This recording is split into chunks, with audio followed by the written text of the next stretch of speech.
It's a better pill to swallow. Ladies and gentlemen, from Cincinnati, Ohio, he's an NWF Hall of Famer, the manager of champions, Professor Bitterman, Kirk Sheppard. It's a better pill to swallow. Happy Wednesday, happy Bitter Pill Day. Hello, everybody out there in Patreon land, the Falcon's Nest, and also YouTube, or wherever you happen to catch this particular weekly broadcast where we take professional wrestling expertise and meld it together with self-help, self-improvement, and mental health. It's a weird hybrid, but it's working. Welcome to the show. I'm glad you're here. I hope you're having a good time. My name is Kirk Sheppard. I am Professor Bitterman, and today we're going to talk about a few things, including our book club, some self-care stuff, but first, it's the Wrestler of the Day. Wrestler of the Day. Wrestler of the Day.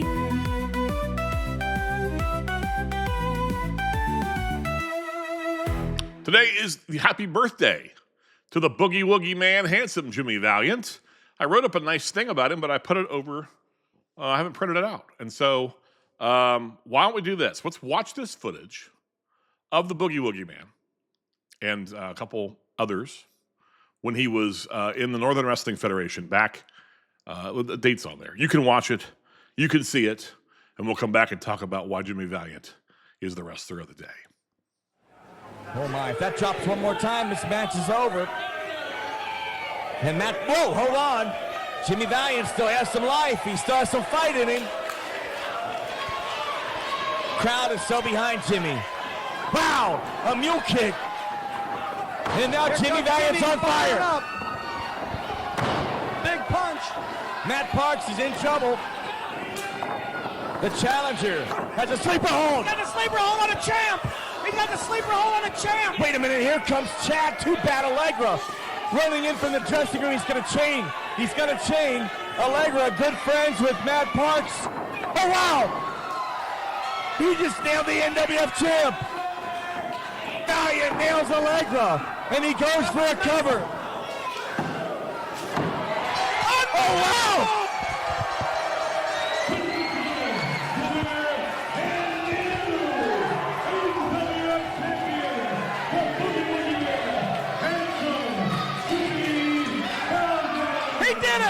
He did it, Slick Rick. He did it. Oh, I'll tell you what. Valiant and Nate the Snake aren't on the same page here. Got him. Allegra cut him with the chain in the back of the head. He cracked him with that chain. He drags Nate over. Our referee did not see that. Come on, no way. He got him. Oh my God, I can't believe it.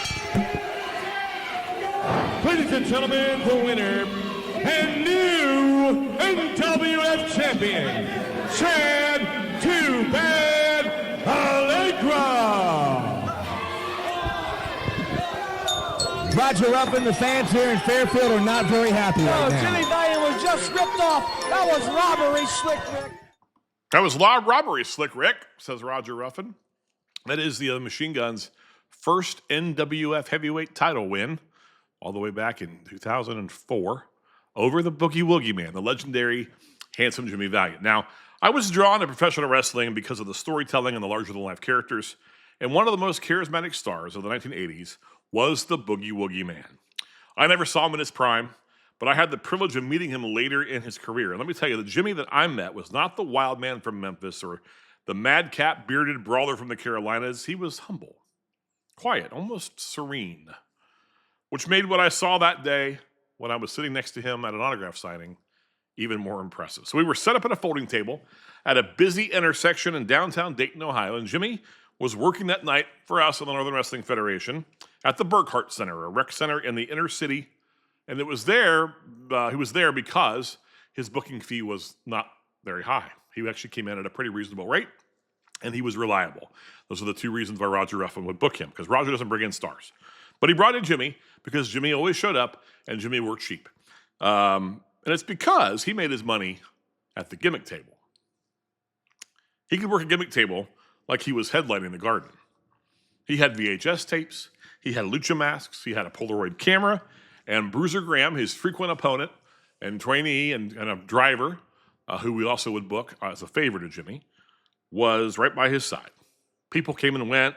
A biker chick actually circled the block. She didn't know who he was, but she came and took a picture with him just because he looked cool. And then a blind man stopped by and bought 2 of the VHS tapes because Jimmy was just that good at making people feel like they were part of something, like they were being seen. My favorite moment, though, was when this kid came down and bought a whole bunch of stuff. A mask, action figure he loaded up. And then about an hour later, here comes his mom, and she is steaming mad. She'd said he took the money out of her purse and didn't ask, and she was pissed off and wanted to return everything. And Jimmy nodded, and he took it all in and asked what her name was. And by the time the conversation was over, he had sold her another mask and a Polaroid picture with him. That was Jimmy Valiant's genius. It wasn't pushy. He wasn't a used car salesman. He was just a genuinely, really persuasive fella. She left with more than she came with, and he left with more of her money, and that's how you work. Later that night, he came out to The Boy from New York City, his usual theme song, and the crowd went crazy. He sold like a champ for his opponent, just like he always did. Every time we saw him, he always worked hard. And he made you believe because he knew how to sell. In the ring and out. Jimmy Valiant started in New York as a heel, a valiant brother, a pretty boy arrogance, bleached blonde hair, the whole bit. In the South, though, he became something else, something bigger. He became Boogie, and Boogie became beloved. He didn't need 5-star matches. He just needed you to feel something, and if you didn't, he'd sell it anyway until you did. Today, the Boogie Woogie Man, my friend, who I haven't seen in a long time, but would love to connect with him again because we had a good time the few times he came in and worked for us, is 83 today, I think, 82 or 83. He doesn't work in the ring anymore, but he still has a wrestling school, and he still has an active internet presence, and he does the convention circuit, and he is the real deal, the Boogie Woogie Man. Handsome Jimmy Valiant, our wrestler of the day. Wrestler of the day. Wrestler of the day.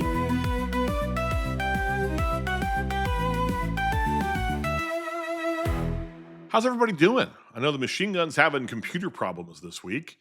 So I've been waiting for a text back from him about how we're going to do this, but it sounds like we've got a plan to get this uploaded for you on Wednesday. We promise it to you Wednesdays. I want to deliver on Wednesdays because it's important that you have things like our Bitter Book Club. It's the Bitter Book Club. It's the Bitter Book Club. Book Club. We are still reading The Let Them Theory by Mel Robbins. It's a great book. I hope you're enjoying it. We're not going to belabor too much on the points this week because they're still an extension of last week's friendship theme. And I think that she covers some really cool ground in the book, and you should really read those chapters. But we're going to recap the most important part of the friendship stuff, which is that friendships are hard because they require 3 pillars: proximity, timing, and energy. Remember that. So when you're thinking about why you are not making friends or why it's hard to maintain friendships, if you think about those 3 pillars of things you need to build those friendships on and try to adjust accordingly, you may have more success. Now, here's what I thought this week's reading, though, was really about. 'Cause that's the bottom line. In these 2 chapters, chapters 12 and chapter 13, she talks about how sometimes you have to build community and you have to be intentional about how you do it. So 3 points that she made. 1, you can create community anywhere. You just have to try, right? You have to be willing to put yourself out there, and you have to be willing to go first and give it a year. So if you give it a year and you've gone first and are willing to put yourself out there, I know it's hard when you're shy. I know that it's really hard to be the one to initiate conversation.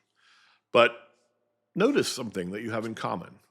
Comment on something someone is reading or something someone is wearing in a positive way. And you may be surprised at the connections that you build. The book is excellent, and I suggest that you read it. But I want to make sure we have time today to cover a couple other things. So that is the Bitter Book Club today. Next week, we're going to do chapters 14 and 15, motivating other people to change.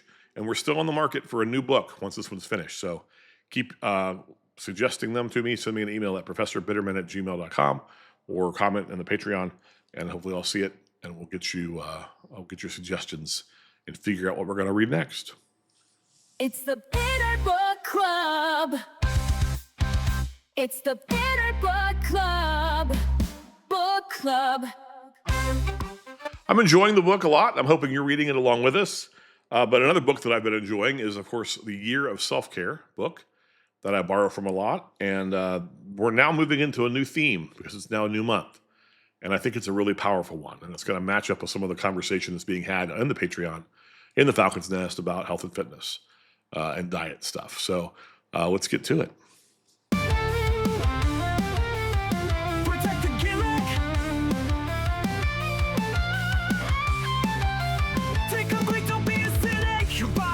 So the month theme for August self-care focus is discipline. Not a word I love. Not a word that I love. But here's a great affirmation we can use all month. I am walking in my purpose with strength and excitement. Remember, purpose was last month's theme. I am walking in my purpose with strength and excitement. I love what I have to offer the world. I enjoy honing my craft. I am a flaming ball of opportunity. Affirmations, of course, are designed to reprogram your brain to think positively. If you can come up with these things that you say on a regular basis, like mantras, you sort of rewire the neural pathways in your brain, and you begin to feel better, do better, live better. I am walking in my purpose with strength and excitement. I love what I have to offer the world. I enjoy honing my craft. I am a flaming ball of opportunity. This affirmation is designed to keep us focused and disciplined towards whatever our goal is. So today's self-care idea is about changing your perception. Willpower is a word that I hate. As a therapist, it's something that I don't like talking about because I don't know that it's actually the thing that motivates people. Willpower is a hard concept and it has a lot of shame attached to it. So willpower sounds like a harsh practice of excessive restriction that you're struggling to uphold. It doesn't sound fun. It doesn't sound positive. It sounds like if you don't do well, you just aren't strong enough, right? There's something wrong with you. But self-discipline and willpower are not the same thing. And the shame around not having enough willpower reduces your ability to succeed. So the perspective shift is we have to stop thinking that we are restricting, but instead we're giving ourselves a gift. Self-discipline comes from the motivation that we have to do better, live better, and feel better. So I quit drinking pop for 3 months one time, and I dropped like 30 pounds, like that. Somebody told me that once I stopped drinking sugar pop, I would never want to go back, and when I finally had another one, it would be so disgusting I'd spit it out. Those people lied. I love high fructose corn syrup. It's my favorite food group. And my self-discipline around drinking pop is not good. I need to stop. I need to not just slow down. I need to stop. I'm not there yet. But it's because I have a belief in my head that I'm restricting myself from something that I love. If I could flip that script and start thinking that I'm actually giving myself a gift of being able to move better, sleep better, feel better, look better, live longer, I might be able to tap in to the self-discipline. So here's an idea. I exercise, which is spelled wrong there. Really professional, Kirk. Great job. I exercise because it makes my body feel good to be fit. I eat my green beans because it feels good in my body when I eat healthy food. I go to sleep early because it feels good in my body to wake up rested. Or I tell the truth because the truth is freeing. These are all ways of flipping that script and that perspective shift away from willpower towards self-discipline. So what are you working on? What are you trying to improve about yourself? Where does your self-discipline come in? And how are you changing the script? I'd love to hear about it in the chat over at the Patreon or in the email, professorbitterman@gmail.com.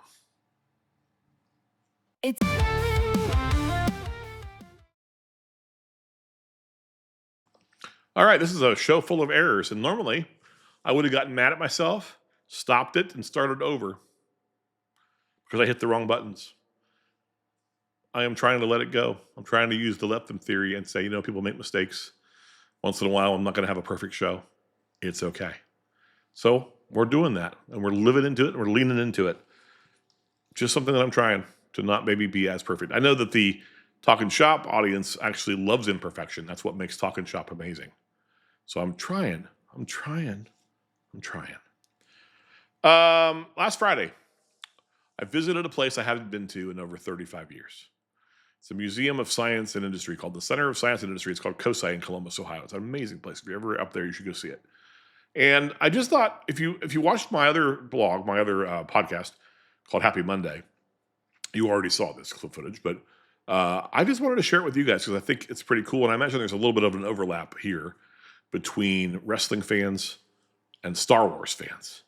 So enjoy this little, very short, brief look at COSI and the unofficial Galaxies exhibit that's on display there now.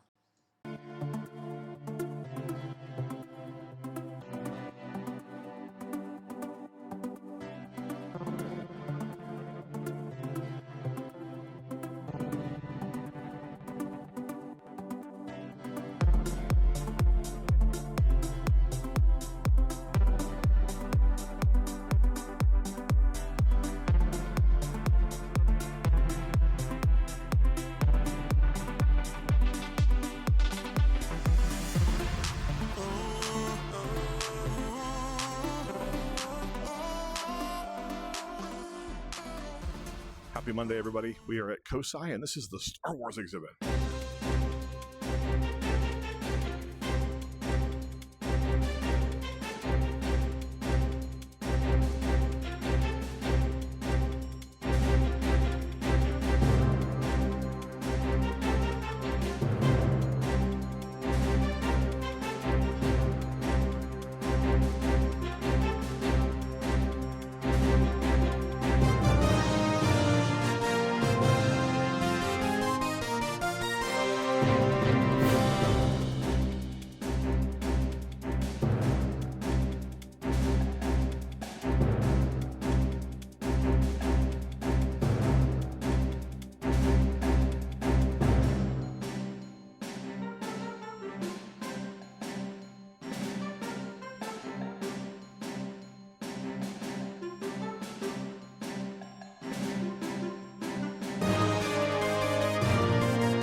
Most of what you saw there were actually fan-created replicas.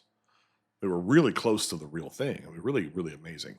So that's running through September 1st in Columbus, Ohio at COSI. I think it travels around, so look for it if it's coming near you. If you're a Star Wars fan or just a fan of pop culture and really cool art, I think you would enjoy it. Well, I think that's it. We've covered all the things. We covered Jimmy Valiant. We covered the book chapter. Next week, we'll read 14 and 15. And we've covered Discipline and set that up for the month. So, and then we talked about COSI and pop culture and Star Wars. I'm tired. I think it's enough. I hope that you've enjoyed it. I hope you're still enjoying the show. And I would love to hear from you if you are. Reach out, ProfessorBitterman@gmail.com. Don't forget to check out Happy Monday every single Monday over at my Substack. And there's a blog on Sunday and a podcast on Monday. And then we do we do the Bitter Pill on Wednesday. And then I do a humility post on my Substack on Thursdays. A year of humility. We're talking about humility in work in August. I've got 3 books available. Make sure you check those out. Jesus in Me is on sale. I had somebody tell me this weekend that they would love to read my book, but they did not want to read about Jesus. And I wanted to tell them, it's probably not what you think. So Jesus in Me is actually a book about faith deconstruction. I grew up very religious, went to a Bible college, no longer believe a lot of the things I was told, and this book unpacks kind of how I got there. So if you're interested in that sort of idea, it's not a Bible beat you over the head, make you feel bad kind of book, okay? Search Party is a novel. Soul Audit's a great self-help book that I'm really proud of. I've also been invited to appear at the Louisville Book Festival coming up on Saturday, October 11th. So if you're in Louisville, come over and say hello. That happened last weekend. I went to the Brawl in Brookwood. It was a very good show. It was fun. Weather was beautiful. This Friday, you got the Good Brothers running the Larry Auto Pro shows this weekend. Friday, they are in Sumner County at the Americus, Georgia location. And then they're going to be back to Dublin, Georgia on Saturday night. So if you're in the area, go check out those Larry Auto Pro TV tapings for the new Triller show that hopefully you all got a chance to see. Finally, August the 16th, the Northern Wrestling Federation puts on Summer Sizzler, biggest show of the year. I'm going to be there hanging out. If you see me, come say hi.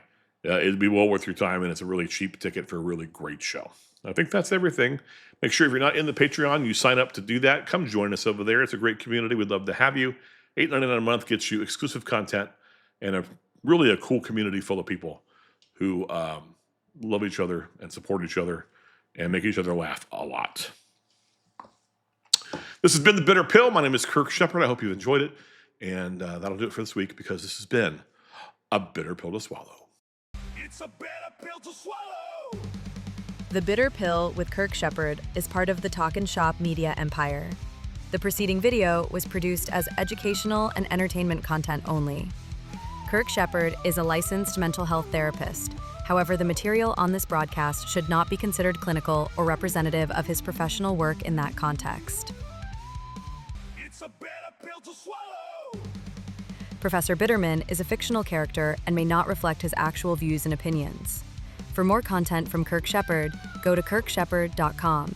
Follow him on Facebook and Instagram, and subscribe to his Substack and YouTube channels. Please subscribe to the Talk and Shop podcast on YouTube for more content from the Good Brothers.